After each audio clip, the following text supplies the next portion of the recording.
All right, everybody, this was a little last minute, but I'm very, very excited to have my guest on today. I'm going to read from an article real quick and we'll get rock and rolling.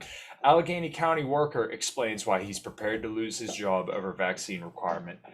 An 11-year Allegheny County employee is prepared to get fired for defying the county's COVID-19 vaccination rules. Shane Chesher, if I said that right. That's correct.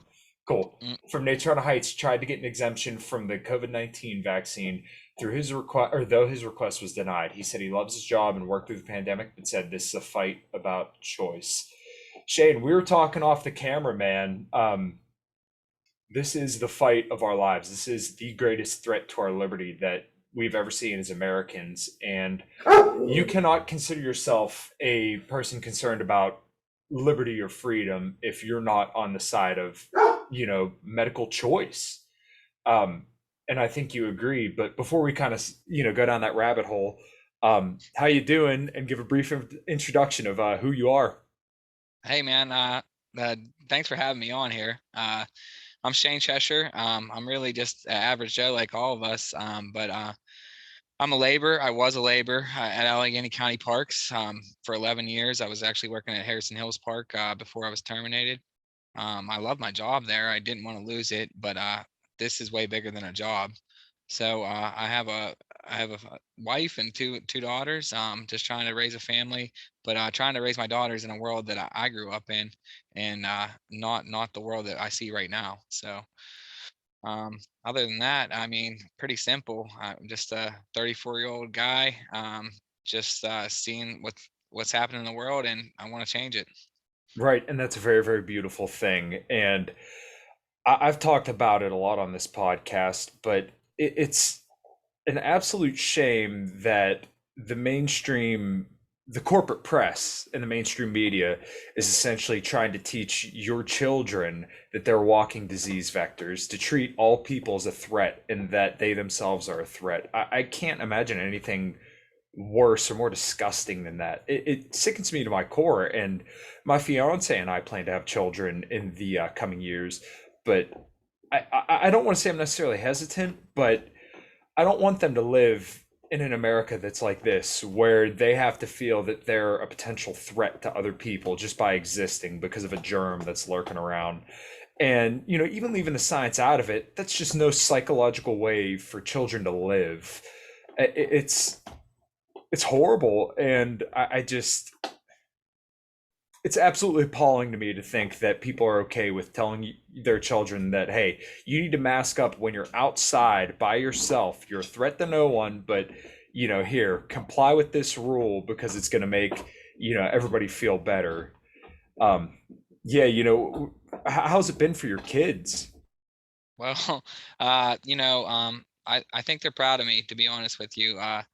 They're proud of the fight. They're proud I didn't give in to the man, to a paycheck, to a job. They proud I didn't just say, okay, I got to do this for you guys so I can keep providing. When you put your faith in something bigger than you, I think you get better results. Um, it the kids also, they've been a target of the psychological warfare, the spiritual warfare that we're in. So I ran for school board in my local school district. I didn't win because it was a write-in campaign, but I was successful to try to get masks off the children because obviously kids weren't affected by this virus the way they wanted to. They're just like pawns in this warfare. And watched my children suffer for the past few years, and it's really sad to see all the sadness that they've encountered. The big change, and people didn't even grasp how much we've hurt the children in so many different ways. But when you tell somebody, your child, that if you don't wear this mask, you're going to kill grandma, that freaks them out. They don't have the comprehension to say, oh, that's not right. Like, they actually believe that, and that's a really scary thing. Right. And if we want to kind of dive into the science, children are not spreading this. I did a video on this before, but if you look at the CDC's own data, I mean, it's not even 0.1 per 100,000 children that die from this, and the children that do die from it, I'm very, very sorry about that. But these children are usually very, very sick. But children clear this virus so fast, and they have such a low viral load that they don't shed that much. So therefore, they're not, the main driver of spreading it. And on top of that, um, if they don't have symptoms, they don't spread it either. And the World Health Organization, and even a study from the University of East Anglia out of Japan, I believe it is, did a study following over 10 million people that said that asymptomatic spread essentially does not happen. Jay Bhattacharya from Stanford University, he said the same thing essentially, where 7 out of 1,000 cases of COVID are transferred asymptomatically within the household, and symptomatic 17 out of 1,000. So this narrative that children are just these looming threats and they're a pawn in all this, it's just so sickening. And I can't think of anything more anti-human and anti-human flourishing than just to tell the most vulnerable and essentially precious people that are going to form our world, that they're a threat. That's They don't know, they don't understand, they don't have a big choice in this, just because this is the environment that they're getting shoved into. um just like you said, the psychological warfare that's going on right now is ridiculous. And like I said before, any person who considers themselves somebody concerned with freedom and liberty needs to be on the right side of this. And you know vaccine, pro-vaccine, anti-vaccine, regardless, I think everybody should agree it should be your choice. So how is it going with your job now? You were let go, correct? Yeah, I was informed via email. Well, I was informed verbally, then I was informed via email on Wednesday night. And then I got a letter in the mail today that I was terminated. Um, and it's going to be filed. A union's going to file a grievance, and it will go to arbitration. We'll see where that goes. Then, if not, we'll get some legal counsel and fight back, because I think they opened themselves to a pretty good legal fight. I think it's a slam dunk case, because they just trampled on constitutional rights, the rights that were given to us not by the government, but by God. If you understand the creating of how our country was really founded, was God over government. Not that we get our liberty, our freedom, our sovereignty from God, and then the government's main purpose is to protect those rights. So I agree completely, and I'm not wholly religious, but there is something to be said that our natural human rights do come from something greater than government, and it is not the government's business to tell us what rights we have and what rights we don't have. Those are inherent to property rights, and property rights, as a libertarian, are paramount. You own yourself, you own the product of your labor, and all basically rights do derive from property rights. And what greater claim do you have than the claim to your own body? So when it comes to the vaccine, we talked about this a little bit off camera, but you're not anti-vaccine, you're just pro-choice in this regard. yeah, 100%. I'm not anti-medicine, anti-vaccine. I would say I am, over the years, become more holistic in a sense.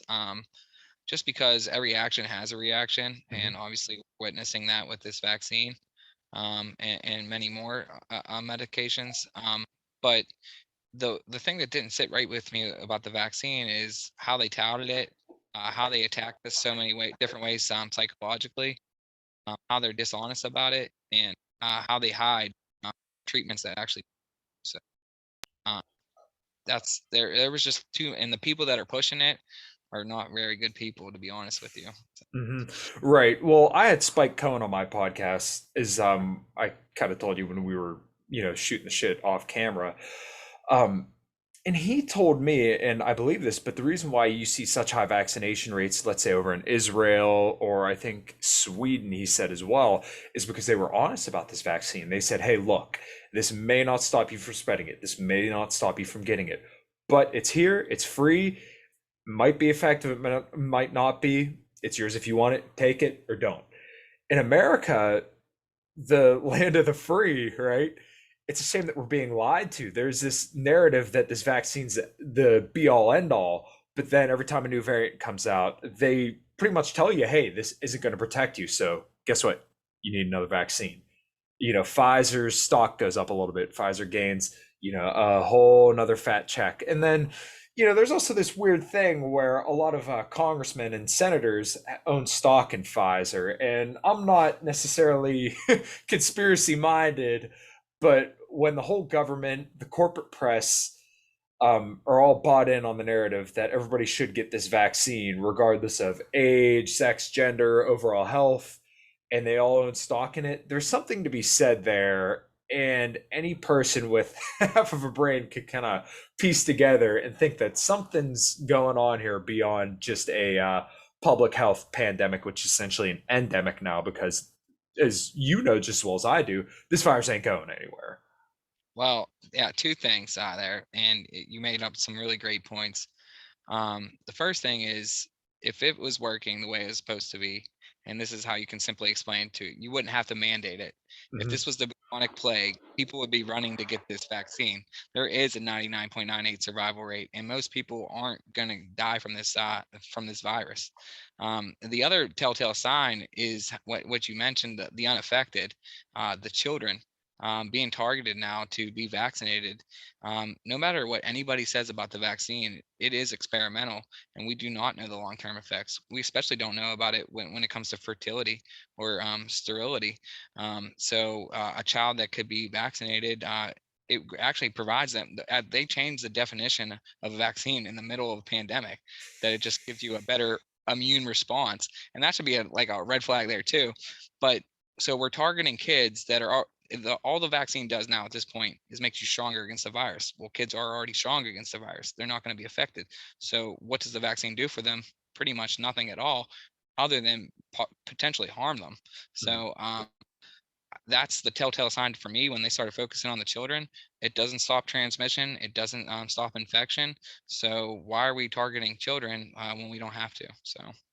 Yeah, I agree completely.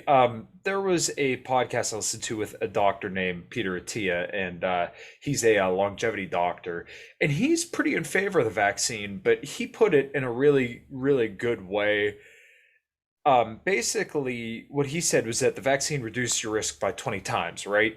But okay, so that sounds really good, but let's start breaking that down a little bit. So if your survival rate is already 99.8%, what does that 20 times do?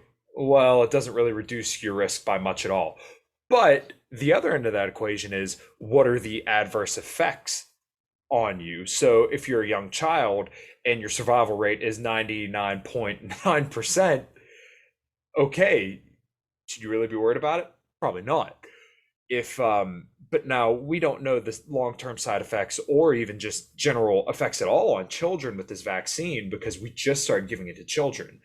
Um, and even going beyond that, children aren't guaranteed to get exposed and get COVID. If you give them the vaccine, they're guaranteed, obviously, to have that vaccine.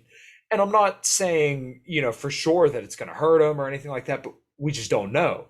But we do know that children generally aren't harmed from COVID. So I don't see a strong case for vaccinating children.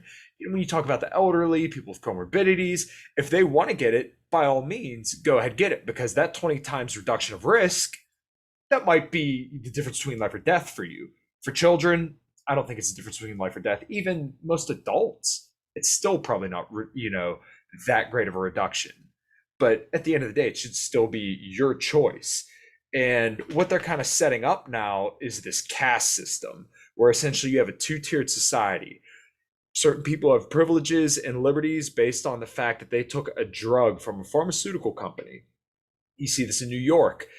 Um, that if you're not vaccinated, you can't go into places. And to me, this is just absurd. People are saying, oh, it's like a seatbelt. Well, even that should still be your choice, you know? So, what's your thoughts on the kind of going forward with this vaccine passport? Well, I mean, I mean, you said you're not holy, but it's how you implement the mark of the beast system. And I don't associate the vaccine with the mark of the beast, but it is how you implement the system. The vaccine passport's not good for humanity at all. Like you said, it creates a two-tier system of these lepers, of these diseased people and these privileged people. But though it also is going to create a social credit score, and they're not hiding Hmm. this. So going Yeah. to go and create a carbon emission score, and they're not hiding this. And um, it's also going to create more control. And if you're about liberty, if you're about freedom, it's the last thing you want. Um, when you give up the rights to your body, you give up the rights to everything. When somebody has control over what you put in your body or what you don't put in your body, you're done. You're honestly done. You're giving it all away. So this is the fight of our lifetime. Um, there's a lot. I get some opposition, but I try to let them know when I fight for freedom, it's for them too, because someday they really might want the same freedom that I'm fighting for.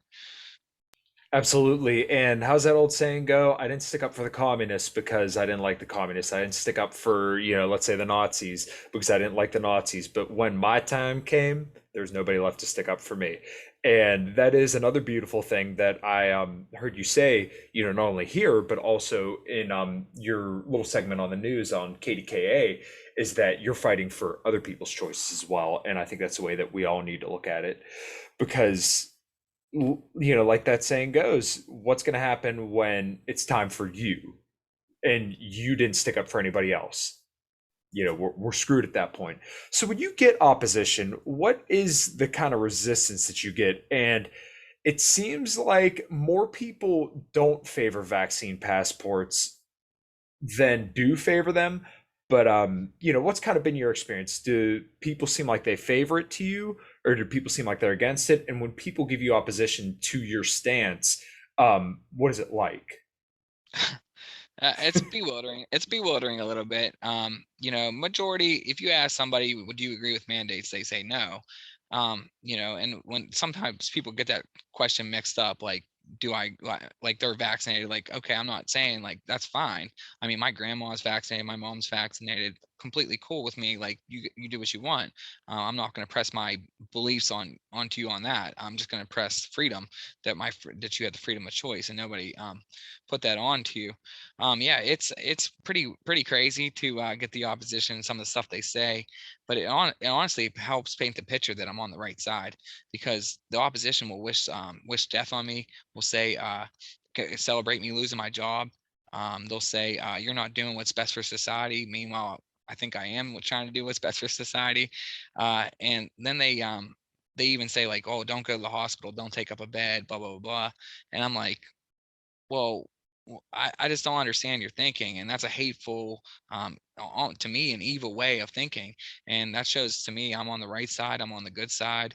I mean, I already kind of knew that anyways, but it helps paint that picture a little bit clearer. So, and Nice. Oh, I pray for those people too. And like I say, I told you before, when the fights for freedom is it's not singular. Freedom is mhm. plural. Freedom is for everyone. So. Absolutely. And I think anybody who really is concerned about freedom at the end of the day doesn't look at it as I get to be as irresponsible as I want. I get to do whatever I want. I get to hurt whoever I want. They look at it as everybody deserves these basic freedoms. Everybody deserves to have liberty and choice over what they put into their body, what they do, so long as it's not harming anybody else. And it's so disgusting that we got into the point where people would do something like that. I was in a customer's car, and I'm a mechanic for a living, and I was listening to, or they had the Howard Stern show on, right? And they were talking about the Kiss cruise, and it was funny that I caught this right at this time. Gene Simmons had said, if you are unvaccinated, you are an enemy. You do not have the right to spread disease, and regardless of your rights, which are delusional. And then Howard Stern went and agreed with him. I couldn't believe what I was hearing. Like, you literally just called a whole group of people the enemy over a medical decision. It's jarring to me and it's appalling. And I hate to make the comparison to, Nazi Germany or, communist regimes, but this is kind of how it starts when you go down this line of making these distinctive lines of who's an enemy and who's not, who's a friendly. Um, it can get bad real fast. Oh, we're at that fork. It's gonna go left or it's gonna go right. It's Mhm. gonna go freedom or it's gonna go tyranny. I do think that people will ultimately want freedom, and they're waking up to it. we're also facing the Great Reset. I mean, these leaders said it out loud. That's no rabbit. That's no conspiracy anymore. But what you said, and the delusion, there is a real delusion. Gene Simmons is worried about us saying we shouldn't have me saying I shouldn't have rights, but saying saying think about that a little bit more critically. So he's protected, right? The vaccination, right? He should be fine, but he's worried about me and me being unvaccinated. So what's his vaccine actually doing at the end of the day? It's a literal psychosis. Um, if you're protected, then why do I have to be protected to protect you? And nobody can really honestly answer that question. Obviously, it doesn't prevent transmission or infection. So when somebody says I'm unvaccinated, I can still, so I'm going to spread you the disease. Like, well, I can still spread you the disease if I'm vaccinated as well. Some people made the argument, well, you'll give me a greater viral. Well, if you actually look at statistics, sometimes vaccinated people have a greater viral. They're they're passing it on. So it's just honestly it's crazy psychosis, like you said, delusional. Yeah, I can't believe it. And it's so odd to me where they want you to believe in this vaccine 100%, but everything they do says the exact opposite. Like, hey, go get vaccinated, but still wear your mask, still be careful, still socially distance. Let's still take these measures. It's like I said, it's like a complete show of no confidence in their solutions. And if you want people to get vaccinated, like I was saying earlier, if you're honest with people, people will do it because generally the free market works, right? If people see that this product works and they believe in that product, they're going to take it, they're going to use it, and we'll move on, and the market will determine whether or not it works. Right now, we're kind of seeing it doesn't really work. They keep talking about these new variants, and they don't seem to help with any of the new variants. Natural immunity seems to help with these variants, but you can't talk about that because, well, that doesn't pad the pocketbook of Pfizer, Moderna, or Johnson & Johnson, which is it's just ridiculous, man. I don't think anybody would have thought in 2019 that the Wuhan Weezer we were hearing about would come over and be doing all this. Like, this is just, it's madness, dude. It's freaking madness. Yeah, I mean, think about how far we come in 2 years. And another telltale sign it's really not working the way it's most supposed to work is 2020, last year with a no vaccine, and 2021, a year with a vaccine. We have almost 100,000 more deaths according to the statistics. So you have to say at some point, like, science is meant to be questioned, and for some reason this science can't be questioned. That's a red flag. Science is ever changing, but they act like science has already been determined. No, science, if you they're like they believe in like scientism almost in a sense. And it's not real science. Science is meant to be hypothesized and questioned, and that's how you figure it out. So the fact that it's not allowed to be questioned is it's just like here we go, like there's something going on here, there's something more at play. And obviously it's money, but obviously there's more agendas in there too, like power and control. So Absolutely. And you see this in the rhetoric being spewed by Dr. Fauci when he says, I am the science. And, people who criticize me are criticizing the science. And one of probably the greatest senator who ever lived, Senator Rand Paul, son of the great Ron Paul.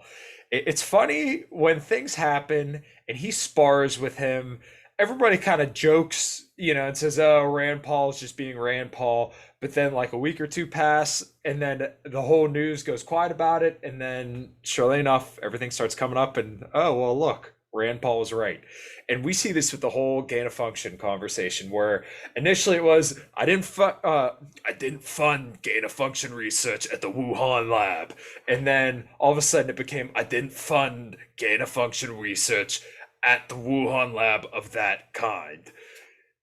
It's moving the goalpost just a little bit at a time, because as soon as you get your ass nailed on one point, then you could just move it just a little bit. And the corporate press will carry the water for him all the way. And every time he's on the news, what do? They throw him softballs.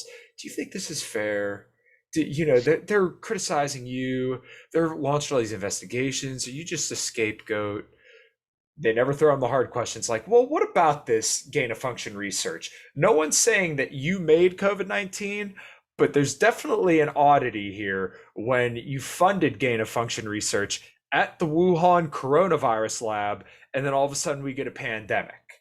Like, once again, nobody's saying that you made it, but you could see where people might question, your ethics and how this kind of came about. Yeah. Yeah. I mean, that the whole thing, I can't believe this guy is still leading our fight against the pandemic. It is like, it is I said the word bewildering. It's shocking. It's like insane to me that this guy, possibly who helped create the pandemic, is still leading the fight against the pandemic. Um, and it's like, well, are we going to do something about this? Can we at least really look into this? And what's happening? Why aren't the corporate press asking the real questions, like you said? um, it, this guy is never wrong. He never admits when he's wrong. And like you said, he loves to move the goalpost. He's always changing his mind. Mask, no mask. If we get 60%, 70% vaccinated, we'll be good. Just so on and so forth. And it's just like when your stuff doesn't add up, dude, you're lying, and he's lying. He's been lying for a long time, and you know what? For some reason, his little thing with the AIDS epidemic back in the 80s, that went under hush hush too, and he made it through five administrations. You have to be some type of corrupt to make it through five political presidential administrations. So this guy's track record is no good either. And I, not to get too conspiracy, but in 2019 or 2018, he did mention about a surprise pandemic happening pretty soon. So, and that's on video. You can find that. So that's not me. Yeah. Wow. Yeah, it's there's a lot of things to be questioned here. And a year ago, I'm sure you saw there was just so much censorship going on around people just asking questions, legitimate questions. Um, the lab leak theory was a big thing initially last year. They said that it came from a bat, but when you kind of do research into the supposed bat that it came from, they said it was in wet markets. But those bats specifically that they're talking about, I think were 900 miles from that lab. So what's more likely? A bat somehow went 900 miles, or they traveled with a bat 900 miles to the coronavirus lab to research it, and then COVID-19 happened, or did the coronavirus lab kind of fuck around and find out? you know, you'd be you'd be called a conspiracy theorist though back early 2020 if you said this was a lab leak, but now they're openly talking about it. And it's not like they're ever going to walk it back and say, well, maybe those people were right. It's messed up, man. It's fucked up. It's another reason I'm just not trusting in what's happening, because there's just too many red flags, too many questions in the air. And like you said, the censorship was another big thing. Like, to be honest with you, I wasn't politically driven. I wasn't even paying attention until COVID shook me, and I was like, what the heck's going on? Something's happening in our world. Something don't sit right with me. And then the news was being weird. Everybody was acting differently. I could see their propaganda, their fear machine was working like unbelievably. um Real quick story. The day before they put the mandate in Pennsylvania, Governor Wolf, uh I was in Walmart and nobody had a mask on. Well, the next day, everybody in Walmart had a mask on, but I didn't. And people were looking at me like I was going to kill them. And I get it. It was scary at that time. Nobody knew what was happening, but like, that's how quick the fear got to everybody, and it's how quick it just, somebody told you something and they instantly listened without questioning it. And that's a scary thing. People just, I mean, I get it. Trust your government, but this should be a telltale sign that we shouldn't be trusting our government right now, because everything's not matching up. So Absolutely. Um, Two things to add on to that. When they instituted the state of emergency in Pittsburgh, I remember my fiance and I were at Fogo de Chao down in Pittsburgh, and just enjoying steak and had a little cocktail with me. And then we both got a text message. We both looked at our phone and said, Pittsburgh just instituted a state of emergency. And I remember kind of looking around. I'm like, everything still seems pretty normal to me. And little did I know, life as it was was going to be changed like drastically. At first, I'm kind of like, okay, well, you know what? I don't agree with lockdowns at all, but I can forgive the 2 weeks to slow the spread because, okay, we don't know what we're dealing with. We don't know how bad this is going to be. I'll grant that. And then as more and more data came out and as things kind of went on, I think me, just like you and everyone else, kind of woke up and said, something's not right. And that's when a lot of people realize, hey, maybe we shouldn't trust the government. But, you know, I think a lot of people have been woken up by this, and a lot of people kind of see the fraud for what it is. I'm very, very optimistic going into the future. And people may think I'm a little crazy for that, but I don't think the appetite for the regime, the COVID regime, and the government right now, what they're trying to push, I don't think the appetite's there for it. I read an article where they said they surveyed 800 people, which is hilarious. And I'll explain why here in a second. But they surveyed 800 people and said, well, Americans are split on COVID mandates 50-50. Do you really think 800 people represent 330 million people across America? I don't think so. Everybody that I know who's vaccinated and my general circle and people I spend the most time with kind of lean right just because, you don't see many leftist Democrats working inside auto shops. And not that I necessarily have a problem with them, but it's just, the nature of the business. Um, I don't think people really have an appetite for lockdowns. I don't think people have an appetite for vaccine mandates. So that really gives me optimism about what's going to happen in the next 2 to 3 years is that people are going to reject what's being given to them. And we see that with inflation, vaccine mandates. Um, People just are not hungry for this. They don't want this. They want, 2019 back, even though there was still plenty of work to be done. People don't want to live like this forever. It's just not desirable and it's not sustainable either. No, I completely agree. And yeah, what you said, like too, like you said, you have optimism. I have the same optimism. I don't know if I would have been able to fight if I didn't have that optimism that that we can make a change and that the people want to change. Who really does want this life like the way it is? The one thing I will say about Americans though is they're spoiled and they're selfish. They don't get it. Like they just don't get it like the way the Europeans get it. I don't know if you pay attention, but there is mass protest, and I feel like America, the land of the free, liberty, life, pursuit, happiness. The pursuit of happiness. We should understand that more than anybody. But we're so spoiled. We don't understand what it's like to have our rights trampled on, and now they are being trampled on, and that does push people to wake up. So I'm honestly kind of hopeful that this never ending circle, and if they start to push lockdowns, that people are going to say, whoa, like, okay, we've done this I got my vaccines, I've wore my mask, and we're not getting out of it. Maybe we need to do something else. Maybe we need to start pushing back against the government that's trying to never end this circle, and ultimately take out small businesses and just move into a bigger totalitarian regime you know Absolutely. And like I said, it seems like you share the same optimism that people just are not going to tolerate this anymore. We've kind of lived this life for the last 20 years, kind of ever since the early 2000s when the stock market bubble crashed. Um, they pushed interest rates super low, so it was very, very easy for people to get money very, very cheaply. So, you could get a low interest rate mortgage with a teaser rate, and you could afford a house that you wouldn't normally be able to afford. You get a nice car for low interest rate. You could borrow on credit cards for super cheap. And every time, the bubble would start to get bigger and bigger and bigger and pop, they would never fix the initial problem, which was the low interest rates, right? So then the housing market crash happens in 2008. Bubble pops. What do? Push interest rates lower, hand everybody a bunch of free money. Well, then what happens? Trump, to his credit, called this out as a candidate. And I'm not a Trump guy at all. And I'll explain here a little bit as to why. But he called this all out correctly as a candidate. He said, look, the stock market's a bubble, the economy's a bubble. If interest rates go up, it's all going to come tumbling down. He was spot on as a candidate. And 2020 happened, right? Interest rates are at virtually 0%. They're at about, I think, maybe 1 to 2. So that's still incredibly low. It's incredibly easy to get money. And what happened? COVID came around. The pin. COVID's the pin. COVID's the pin. Our economy, everything that's going on in the U.S., including people's health. It was a bubble. And what happened? COVID was the bubble, or COVID was the pin that pricked the bubble, and our whole economy came tumbling down.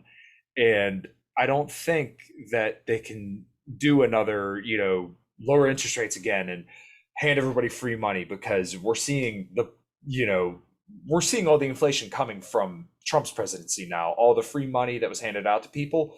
Now we're seeing the spending go up under a Democrat president, shocker.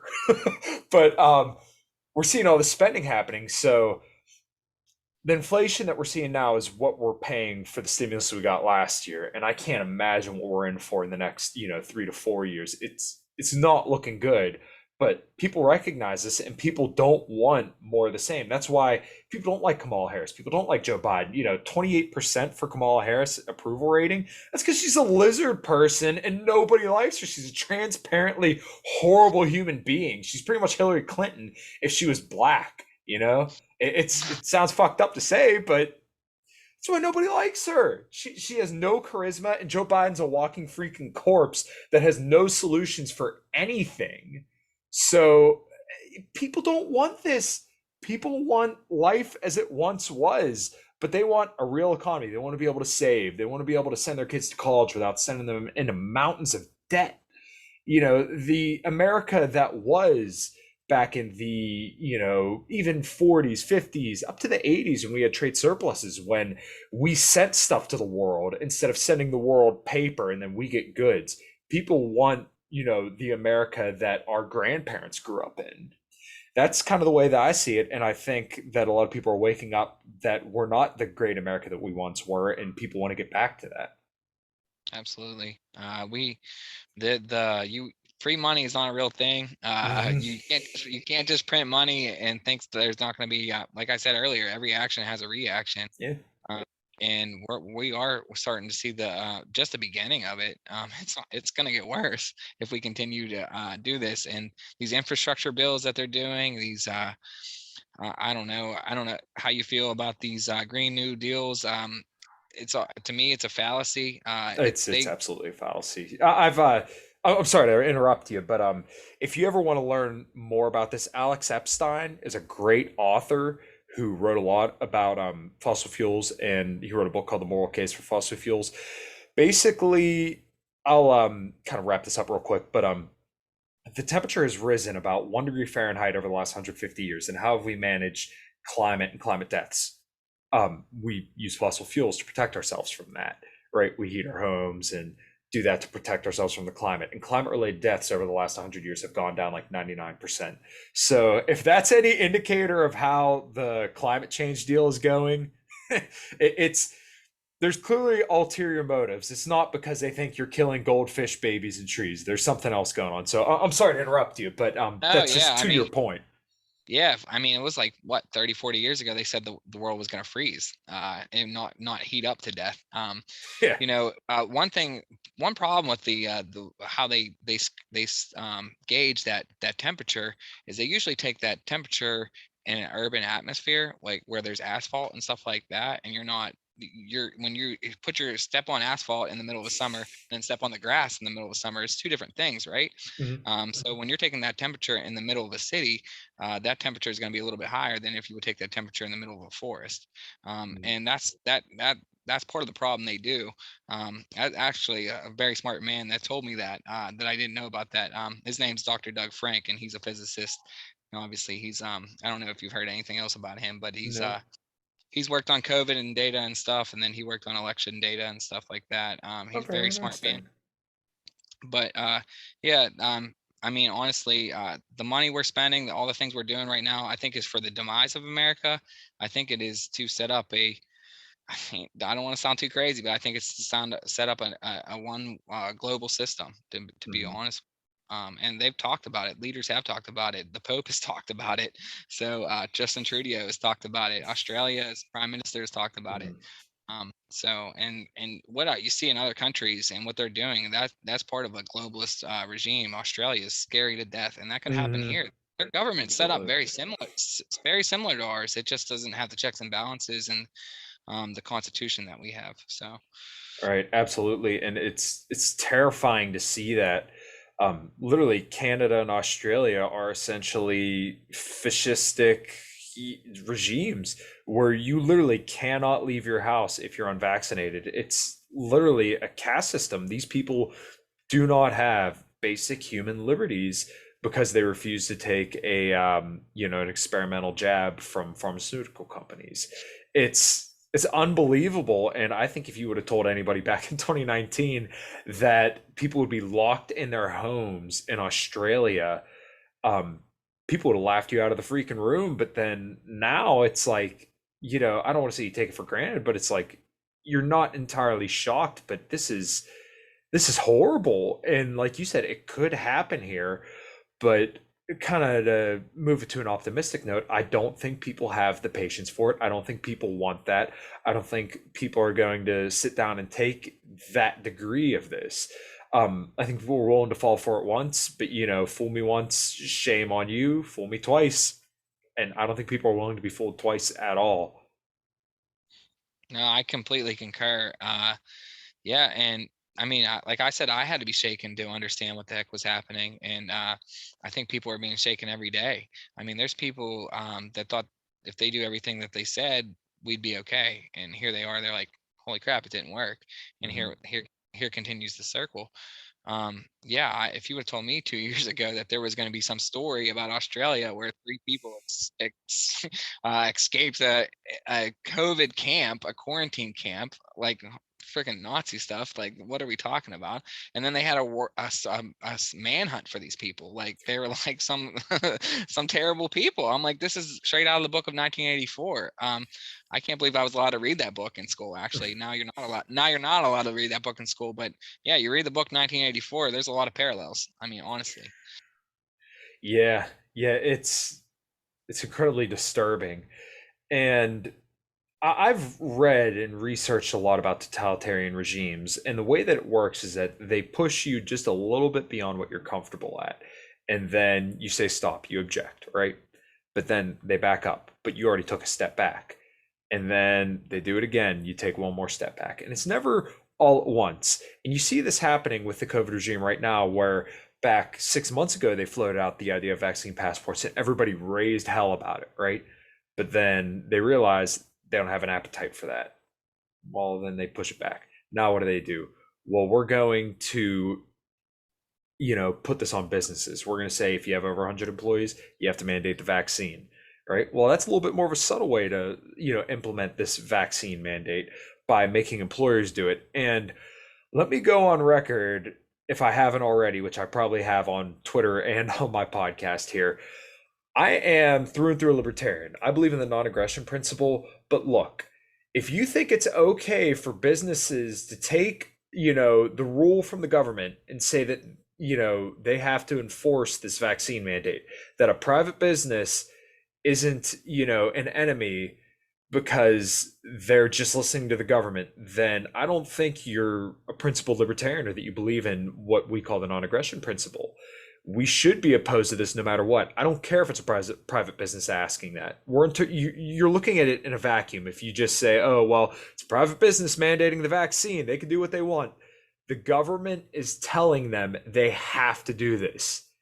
There is no other way to look at this, in my opinion. I don't care if it's not perfectly libertarian. Call me Dick Cheney. I don't care.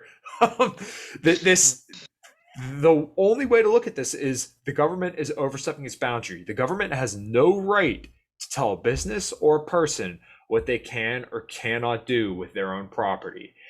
And that includes telling people that they have to get a medical procedure in order to operate their own business.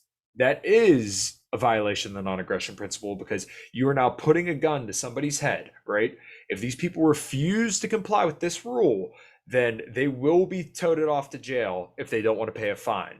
And if you ask me, I'm not going to pay the fine for a vaccine mandate that I shouldn't have to enforce. And this kind of circles back nicely to your story here. You should not have to comply with this. And it takes balls, man. It takes a leader. And people are waiting for this. People want to see that one person who's just not wearing the mask, and then they realize, well, maybe I could do this too. People are waiting for that person to stand up and say, we're not doing this. And I want to thank you for being that guy and for willing to take a stand, especially after a job of 11 years that you used to provide for your family. I mean, that's devastating in my mind. I've, been out in the workforce now for probably about 12 or so years. And it's jarring for me to think that I could lose my job over vaccine mandates. So, like I said, I can't imagine being in your position. And it's incredibly admirable that you took a stand for freedom. And I think that if we had more people like you doing that, then the COVID regime would evaporate virtually overnight. Well, you hit it so nicely there, and I can't thank you enough. You actually made the hair raise on the back of my neck for a second there. But it takes one act of defiance to start a revolution, you know? Absolutely. Uh, and I knew this was way bigger than me or you or anything else. And it was way bigger than a job. So I just knew in my convictions that what was happening is wrong, and you're not supposed to go along with something that's wrong. You're supposed to stand up for what's right. And even being complicit. Being complacent is being complicit now. Being silent about this stuff is being complicit now. We've gone too far to where you can't just look the other way. You got to start saying something, saying this is wrong. um, I didn't ask for this fight, but I'm glad it came to my doorstep because I was ready to take it on. um, God has prepared me for this in many ways. I coach a constitution class. Um, it's 10-week course. I don't teach it, I coach it. But it taught me about my rights and how this country was built and how amazing this country really is if you really understand the true history of our country. It has black guys, but what doesn't have black guys? Do any of us have a perfect history? Absolutely not. No, nothing is, but that's, you learn from your mistakes and you get better. So that's why I know I was always jealous of military people, because not jealous, but like I can never match up to their service and not what I'm doing.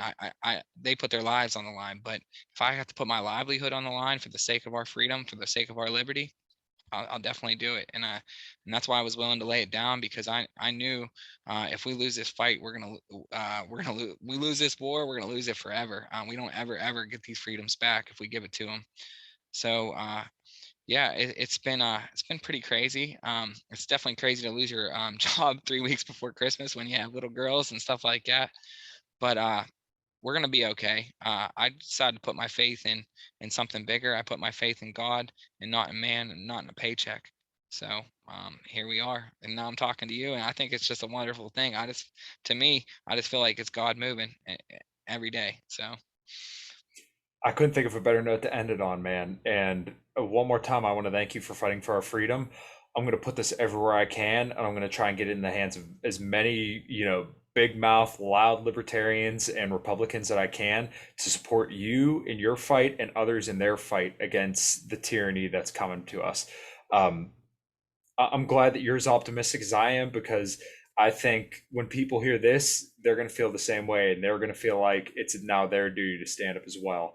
So, one more time, thanks, man. Is there anything you want to plug before we get out of here? man, I mean, if you've been invigorated by my courage, man, please don't take it lightly. Take it to heart and stand up with me. Uh, we're power in numbers. We cannot be defeated. We, the people, do run this country. This is a self government. This has shook me to get involved in things like this and fight back. And it's how we get our country back, is getting involved. We were asleep at the wheel, and they woke up a sleeping giant, and we're never going back to sleep. And I'm glad to be part of this movement. And I think when you they separate us on so many different simple things, but when you really boil it down, we all want the same thing. We want life, we want liberty, and we want the pursuit of happiness. We want freedom, and we want to be able to go out into a free market and provide for our families, and just be in a country that it really just stands up for the greatest things in the world. So that's my plug. So I Awesome. really I thank you for having me on here. I thank you for helping me spread my message, and I'm so happy that you agree with my message of freedom. And who really, if you have a brain, I don't think yet you you can disagree with it. So Absolutely. Well, I'm glad that I was able to get you on. It was pretty last minute, and I'm glad that you were flexible enough to come on here. Um, like I said, I'm going to get this out there, and hopefully, a lot of people hear this, and hopefully, this could help turn the tide because I think it will, and I think this message um, is definitely ripe for the taking. As the great Ron Paul once said, an idea whose time has come will be ready to go, something along those lines. But regardless, the yeah, time has come, and I'm glad that you're out there fighting for it, and I'll be right there beside you, brother. Thank you so much. thank you, man.